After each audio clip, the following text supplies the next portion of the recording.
Hi, this is Paul the Sound Guy Spicer from LNP Sound, and welcome to our second top technical tips video blog for October. And as promised, we are going to talk about projection screens and projectors and a few little basics to help you get started. There are mainly two types of projection: front projection and rear projection. Front is most commonly used for little presentations. If you have a little 6x6 pop-up screen that you see either in schools, seminars, that sort of thing, and you get a projector, put it on a stand and do as it says, front project. Back projection, slightly different. Massive advantage of this is because you are projecting onto the back of the screen. If you have a keynote speaker or person that's doing a presentation, when they walk past the screen, you don't get that horrible shadow on the screen, or even worse, they stand right in front of the projector lens and you get the image. By having it back projected, you don't get any of those problems. Now, a few things to remember when you do use back projection. If you're using a standard projector, normally you need around about 3 meters clearance from where your projector is to where your screen is to fill the whole screen. Otherwise, you have a small little image and you've got a big screen and it looks pretty pathetic, to be honest.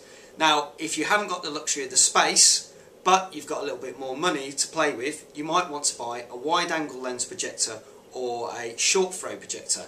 The beauty of these, even though they're slightly more expensive to purchase or hire, is the fact that you can literally have them down on the floor or on a stand about a couple of feet away. You don't need the 3 meters clearance, and they can fill either a full 8x6 screen or a 9x12 and cover the whole screen perfectly.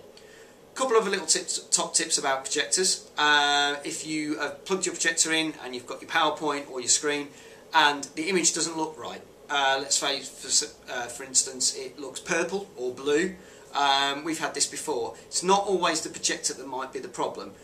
Always turn the projector off first and restart it. Normally you will have a logo that comes up when the projector's kind of booting up. Sometimes it will be like just a white logo on a blue screen or on a black screen with a couple of colours. Now, if the colours all look correct, then the chances are it's not the projector. If it then suddenly switches into your PowerPoint or your photos or whatever and you've got that purple bluey screen, first thing to do is check the cable. Your VGA cable or your HDMI cable might be damaged.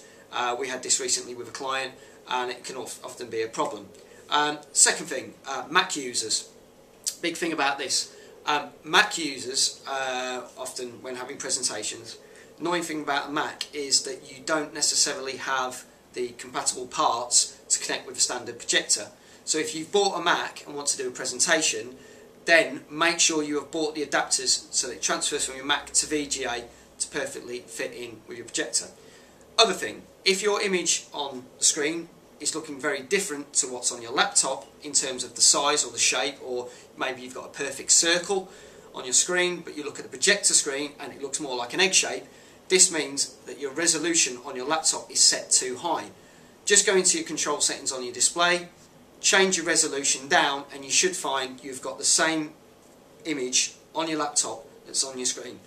That's pretty much it from me for this month. Next month we're going to come up with some more top tips to do with AV, but we'd love to hear your comments, or if you've got any questions, feel free to Facebook us or send a message, comment on YouTube, and we will try and answer your questions for you.